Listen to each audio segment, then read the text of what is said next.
Are you having a hard time figuring out what to get Dad for Father's Day? You should check out Row 1 Brand's Vintage Pictorum Gallery. They have America's best sports art.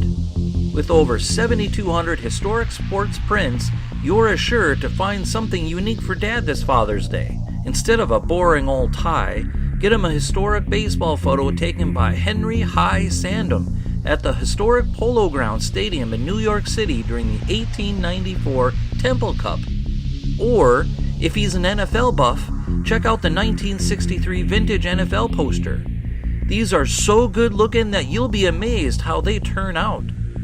Shop now at sportshistorynetwork.com/row1 and save 15% off your order. This podcast is part of the Sports History Network, your headquarters for the yesteryear of your favorite sport. You can learn more at sportshistorynetwork.com. Now, live and direct from the press box at Old Comiskey Park, it's time for When Football Was Football. Let's join your host, Joe Ziemba, with another forgotten tale from Chicago's pro football history. Let's go! Back in 1920, Senator George Trafton of the Decatur Staleys was so despised that the fans of the Rock Island Independents nearly caused a riot trying to crucify him after one game. The reason?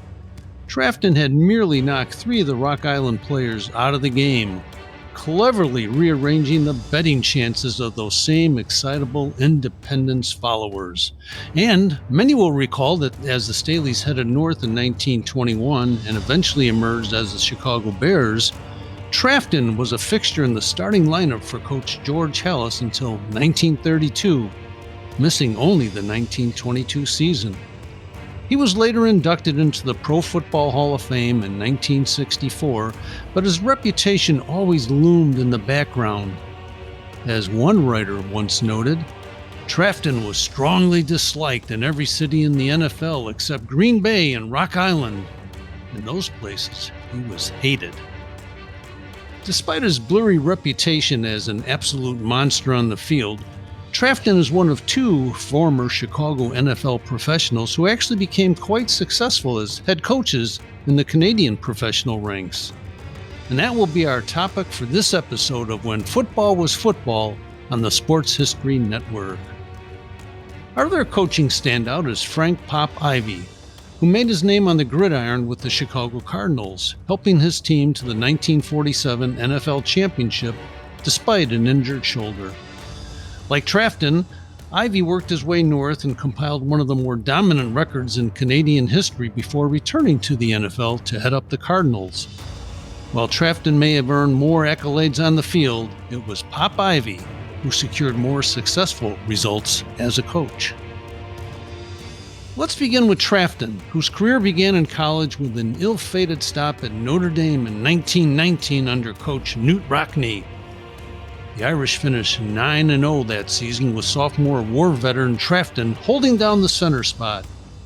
However, following the conclusion of the Notre Dame season, Trafton played 2 games as a professional gritter under an alias during the Christmas holidays in Chicago. It took only a few days for Notre Dame to swiftly act on Trafton's athletic future, according to the South Bend Tribune newspaper, which said, "It has been satisfactorily proven to the local officials that Trafton played under an assumed name with the Callertons and the Racine Cardinals, both professional aggregations." If that information is accurate, then Trafton likely played in an indoor game with the Callertons on December 28th, when that club lost the Chicago Football League championship to the Pullman Thorns 7-0. Then on January 4th, 1920, the Cardinals met the local Tornadoes in another indoor clash. Trafton probably returned to campus on Monday, January 5th, 1920, and immediately faced questions regarding his fun-filled holiday activities. His loss was a huge one for the Irish, since Trafton was also a shot putter on the track team and the center on the basketball squad.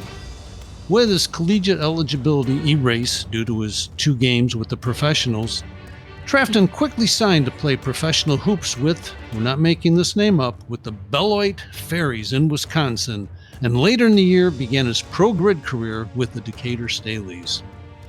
Almost immediately, Trafton discovered new ways to use his bulk on the basketball court. In his first game with Beloit, the Fairies demolished Stoughton 39-10, and the Beloit News described the rough and tumble action, saying, "The Fairies polished them off with basketball, fisticuffs, and other diversions as the evening was a full one. Brum of Stoughton furnished Trafton with fistic amusement." Of course, Trafton's reputation accelerated while with the Chicago Bears, and he enjoyed being called, quote, "the toughest man in football," unquote. Even his revered teammate Red Grain said of Trafton, "He was the toughest, meanest, most ornery critter alive." He ensured his legacy for all time by being the first center to snap the football using just one hand, and on defense, he was the first center to drop back into pass coverage. At 6'2" and 235 pounds, Trafton was a big man for his era and was an all-NFL choice 6 times during his career. But how would that aggressiveness translate on the coaching side? Initially, after his playing career concluded just prior to the 1933 season, Trafton remained with the Bears as an assistant coach and scout. He also operated a gym on Randolph Street in Chicago, where he famously sold his share of heavyweight boxing champ Joe Louis's contract, and this was before Louis hit the big time. By chance, Trafton ran into head coach Curly Lambeau of the Green Bay Packers before the 1944 season, and was not shy about his perception of the Packers. Trafton said, "What's wrong with that club of yours? They don't scrap back like they did the old Green Bay crowd. Why, right now in this dinner jacket, I could chase those mugs out of the park." To which Lambeau replied, "You convinced me. You've got a job. Show up in Green Bay on August 20th.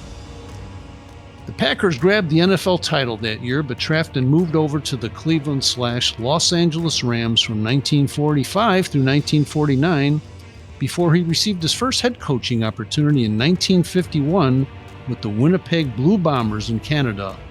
In just 3 years, he managed to lead the Blue Bombers to the Grey Cup championship game, losing to Hamilton 12-6 on November 28, 1953. Less than 2 weeks later, however, Trafton was fired after compiling a 28-17-1 record, and he commented, "I made a mistake finishing in first place in 1953. If I had just been content to make the Western playoffs every year in second or third place, I might have been coaching in Winnipeg until I was older than Amos Alonzo Stagg." Of course, at that time, Stagg was still coaching in the collegiate ranks in his early 90s. When asked again later about his departure from Winnipeg, Trafton's comments were not so pleasant. Specifically, he was asked about the executives of the Winnipeg club and responded, "They're okay in their way. The local situation could be improved by 5 or 6 fatal automobile accidents." Whew. Sadly, or maybe not, George Trafton never coached football again. He passed away in 1971 at the age of 74. Lee Frank, Pop Ivey's football career was not nearly as exciting or controversial as George Trafton's, but Ivey certainly was a name to fear for his opponents in Canada. He earned the nickname Pop for his premature hair loss, and I understand this, while playing in Oklahoma. Ivey secured All-American honors as an end during the senior year and was drafted in the 4th round of the 1940 NFL Draft by the Pittsburgh Steelers. After being traded to the Chicago Cardinals that year, Ivey was a two-way performer on the field and was second in the league in receptions in 1942 with 27. He also made his only All-Pro team following that season. Like many of his generation, Ivey entered the military during World War II and missed the 1943 and 1944 seasons, as well as most of the 1945 campaign. He played with the Cardinals through 1947 and helped the club to its last NFL championship in 1947. Ivey returned to Oklahoma as an assistant coach from 1948 through 53 before accepting the head coaching slot for the Edmonton Eskimos in 1954. And this is where Ivey became a phenomenal success. The Eskimos snared 3 consecutive Grey Cup championships, that's the league championship game, from 1954 through 56, with Ivey leading his club through a combination of innovation, unusual techniques, and good old-fashioned football. Ivy collected 50 wins over those 4 seasons with just 14 losses, a winning percentage of 78%. Overall, with an 11-4 playoff mark, Ivy wrapped up his stay in Canada with a 61-18 record. Most importantly, Ivy dominated the league with gutsy formations and variations of traditional strategies. For example, he created what was known back then as the lonesome quarterback. And that was something which has survived to this day through several evolutions as the shotgun offense. In addition, he took advantage of the larger field with short kickoffs and utilized the extra player allowed in Canada to initiate the twin fullback set. With such an appealing record, Ivy was in demand from teams looking for an innovative coach in the National Football League. After a 14-2 campaign with the Eskimos in 1957, Ivy was persuaded by his old NFL team, the struggling Chicago Cardinals, to take over the head coaching reins in 1958. His initial foray into the NFL ranks was not nearly as successful in Chicago, as the Cardinals finished with a 2-9-1 mark in 1958.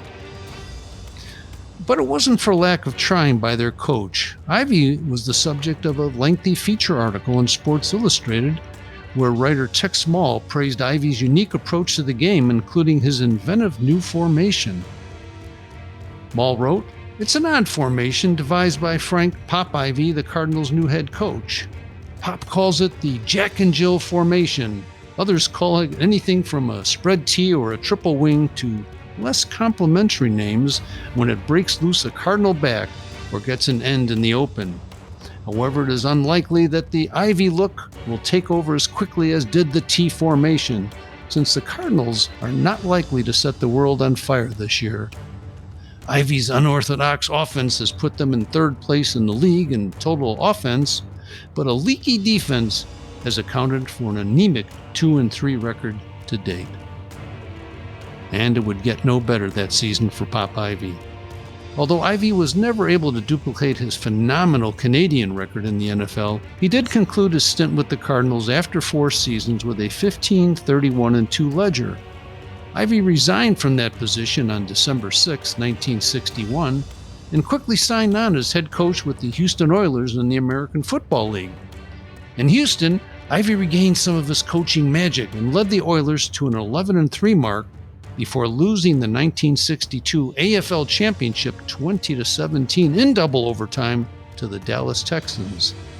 After slipping to a 6-8 finish in 1963, Ivy was relieved of his head coaching position, but remained in the game as an assistant coach and scout with the New York Giants through 1984.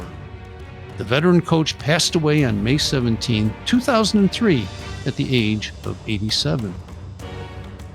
And so we conclude our journey into the lives of 2 intriguing but different NFL players who each left an impact on both the playing field and in the coaching ranks of the Canadian Football League, known then as the Western Interprovincial Football Union. And speaking of coaches, please join us next time on the Sports History Network as we answer the question, what happened to the Chicago Bears when George Halas went off to war? Thank you once again for listening to When Football Was Football.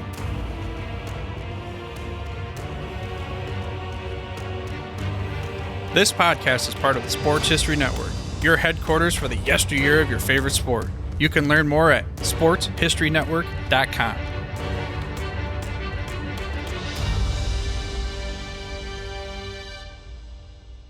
At the Sports History Network, we're all about sports yesteryear, and so we're so pleased to introduce you to Row One, an online memorabilia gallery and shop that brings you sports history to life anywhere. The Row One gallery includes over 5,200 gorgeously reproduced prints of team posters, game program covers, game tickets, advertisements, and more in baseball, pro and college football, pro and college basketball, and more. And any gallery item may be printed in a variety of sizes on wood, metal, canvas, acrylic, or poster paper. And in Row One shop, check out the thousands more of unique unique items with a retro and historical designs dating back to 1876, including t-shirts, long sleeve shirts, phone cases, mugs, blankets, pillows, towels, and even shower curtains. Go to sportshistorynetwork.com, ROW1, for access to the full Row 1 catalog and for gallery prints and gift items, plus get a 15% discount off all prints on the Row 1 Pictorum Gallery with coupon code SHN15. Follow the link on the show notes.